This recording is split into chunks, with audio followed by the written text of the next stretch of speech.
What is up, YouTube? This is your boy, the original Renaissance man, Devon DaVinci. I said this is your boy. I'm sorry. This is Devon DaVinci. I'm still trying to get away from that.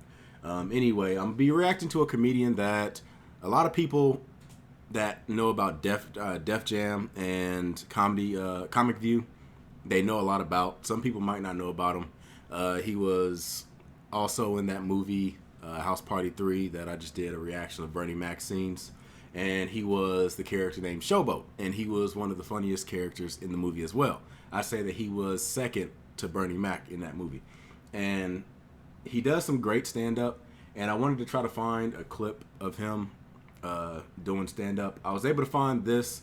This is, I believe it's on the Tom Joyner show. He had a comedy event going on, and the video is kind of low quality, so forgive me for that. Hopefully it should be better on your end because the video is going to be smaller, so the resolution should be better. Let's go ahead and see this scene, because I haven't seen this set that he does on the Tom Joyner show. I've seen other sets that he does. Let's go ahead and check it out.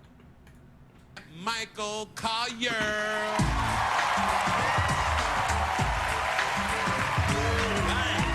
Yo, give me my love. I need more than that. Y'all must not know me. All right. Take it easy. Take it easy. Where did Jay? Did Jay leave? Because I brought him some lotion. Jay, come and get this lotion, dog. We'll set this out for you. And you got a lot of courage to take your shirt off like that. Woo! That was a lot of courage right there, dog. I got a weight problem, but it ain't like that. It ain't like that. I ain't taking my shirt off. I'm proud of you. I want to introduce myself to you. A lot of you folks don't know anything about me. Just tell you a little bit about myself. I come from your average American family. In fact, my kid brother is currently in the witness relocation program. But I'm not talking about government witness relocation. I'm talking about Jehovah's Witness relocation. They tired of him knocking on the door all the time, which is weird because we Catholic. Any Catholics? Any Catholic? You Catholic? Me too, but I'm a happy Catholic. I've already accepted the fact that I'm going to hell. Let me tell you what happened. We went to Catholic church, but we couldn't afford the school. I remember the time the priest come to my house. He was talking to my mama. He said, Miss Colyar, how come your kids don't go to Catholic school? She said, oh, no, we prefer to beat them at home. And I don't know if I mentioned this or not, but my kid brother, we thought he was possessed when he was born because he had them 3 6s in his forehead. What? Okay, I'm lying. He really had a full house. But we cleaned him out. We cleaned him out. Oh, let me tell you what we did to my father, because my father sometimes would strike us, hit us and stuff, and I didn't like that, so I'd always get him back. We'd be sitting around the dinner table, and we have guests. He reached for something, I'd do this, do this. But this is how we really got him. He believes in cryonics, where you freeze the body, bring the body back, and he insisted that when he died, we freeze the body. So we got him back. When he died, we had him cremated, but we put the ashes in the refrigerator. So that worked out pretty good. Did y'all see Boondocks? Have you been seeing that new show, Boondocks? It's very funny. But they use the N-word a lot. And I heard my man John Sal in his radio show talking about the N-word. And I see we have a European in the audience. Raise your hand, my friend. Let me pause real quick. This actually goes into a big discussion that I've had on this channel about the N-word. I'm going to go ahead and send a link to a Louis C.K. segment that I did, and afterwards I made comments about how I particularly feel about it. So be sure to check it out. You, white guy, that's what I mean, white guy. Yeah, that's what I call all white people. And let me tell you something, my friend. I'm gonna tell you now why I don't use the N-word, my friend. And if I'm out of line here, you raise your hand and correct me, sir.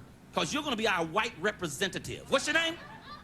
Chuck. That's a nice, firm white name, Chuck. So shout out to all the Chucks in the audience. I don't use the N-word. If you've heard me, you know I don't speak it when I'm talking to people. I don't use it on the stage, and I really don't use it when we got company. Now, I'll tell you what I'm talking about.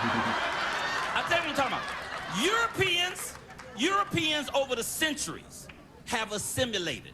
Now, assimilated is to take on the culture and the styling of another culture by hanging out with that culture. Like, for instance, white folks will tell you they're the kings of rock and roll, but Little Richard is still alive. He'll tell you who created that art form, and y'all have messed up the electric slide. So, you gotta be, no, really. So I don't like to use the word around you because I don't want you to take on the word, say it around some of my friends, and get hurt. Now, on the other hand, black folks have taken this same word that's used to make us feel bad about ourselves. It's a word created to hold our necks to the ground, but when we together, we suck all the power out of it, kick it, spin it, flip round company. They can forget one day, golly gee, that's my name. You got to knock somebody out. So I don't use that word. I don't use that word, my friend. Now, here's a joke. This guy had amnesia.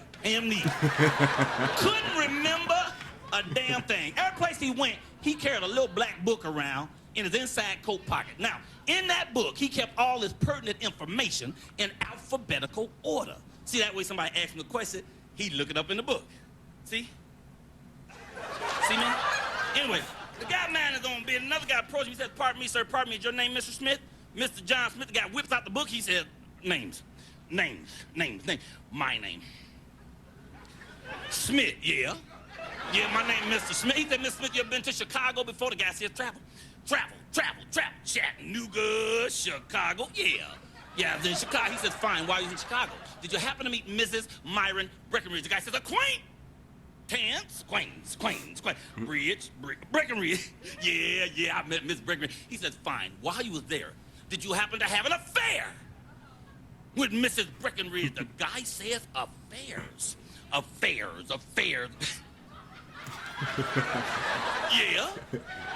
I had an affair with Miss Breckenridge. He said, well, I'm Mr. Breckenridge, and I don't like it. Guy in the book said opinions. Opinions. Damn, I didn't either. Okay, now,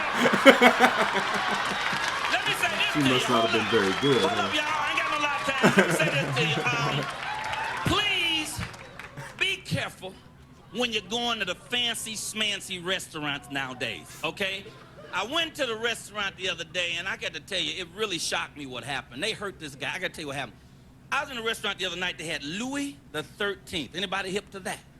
Louis the 13th is one of the finest cognacs made by man. $170 a shot. The empty bottle, $770 is hand-blown glass. This guy came in, ordered 6. They lined him up. He drank them straight down.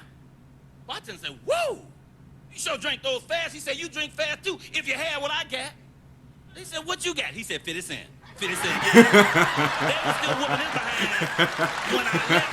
Let me tell you this.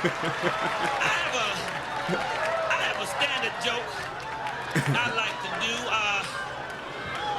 And this joke, I've done it many times, but I love this joke. I'm going to share it with you. Remember, I do old jokes. I like old jokes. I don't think an old joke should die just cause the person that wrote it did. He can't use it no more. Red Fox, one of the greatest comedians in my lifetime. Red Fox created 75 comedy albums. Red is dead. He can't use that joke no more.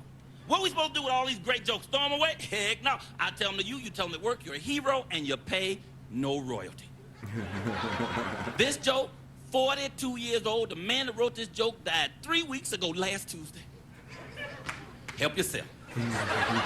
It's the In the Groove joke. This guy goes into the restaurant. Obviously, he had an attitude problem. Walked right up to the waiter, said, excuse me, Bubba, but I want you to go in the back. You tell that cook I want a cheeseburger. Not too greasy, not too dry, but right in the groove. And hey, while you're at it, throw in a large order of French fries. Not too crunchy, not too soft, but right in the groove. And hey, while you're at it, you might as well whip up a chocolate milk shake. Not too thick, not too thin, but right in the groove. The man went in the back, talked to the cook. Came back out 5 minutes later. He said, look, the cook said tell you to kiss his behind. Not to the left, not to the right, but right in the groove. Oh, let me tell a cute joke. Wait, I got another cute one. Let me do a quick cute one. Cause I want to give you a joke you can go back and tell, and that's the world famous potato joke. These 4 potatoes was out dancing. How could you tell which one was kind of loose? One of them kept saying, Idaho, Idaho. Now, prior to running out of here, I want to thank Tom Joyner for allowing me to be on his show again and again. How many shows Tom got? Like 9 shows, right? He got like 2 TV shows, 3 radio shows. The man is phenomenal, and he always remembers me and brings me. So I thank you. I really want to thank Rosa Parks for all she gave us. As she has passed, all that she gave us is so very good. And my only wish, and I prayed, that they got enough chairs in heaven, because I don't want to go up there starting no mess. Ladies and gentlemen, I'm Michael Colyar. Thank you. So I hope that they're no chairs in heaven, because I don't want to start no mess. That's what's up. I didn't know you was gonna be right here. Yay! Come on, man, show. Step in. Give it to me, y'all. Michael Colyar. Big tradition next. Yeah, it's funny. Yeah, there's a ton of comedians that you don't really hear too much of, especially the ones that were like part of Comic View and some of the more underrated talent from Def Comedy Jam. Not that I'm calling him underrated, not him specifically, but I'm just saying there's a lot of people that were on those shows that you don't hear anything about now. And I think that could be an interesting series of comedians to check out because, again, some of them were really funny, but they just fell off at some point. If you have any type of underrated comedians you like, make sure you leave a comment down below, and I'll probably end up adding them to my list of comedians that I need to check out. And there's already a big list of comedians I have to react to right now. I know there's a lot of people that want me to react to certain guys, and I promise you I will get to them. Now, if I'll get to your specific segment that you want me to react to, I don't know, because there's a lot of people that have different segments listed that they want me to react to, and I've gotten a lot more comments than I'm used to. I thought that I would just go ahead and have them things like, I just go to my comments section and just like look at all the comments that I've gotten based on when I got them, and there's so many to the point now that I probably will just have to start reacting to random segments until I eventually get to yours. That's just the bottom line. God damn it, that's me. If you guys don't worry about your phones, that was me. That was my notification. Anyway, I'm going to go ahead and move on to the next video. If you like this video, make sure you hit that like button, subscribe, and share. And, well, that's pretty much it. I am the original Renaissance man, Devon DaVinci. I'll see you on the next video. Deuces.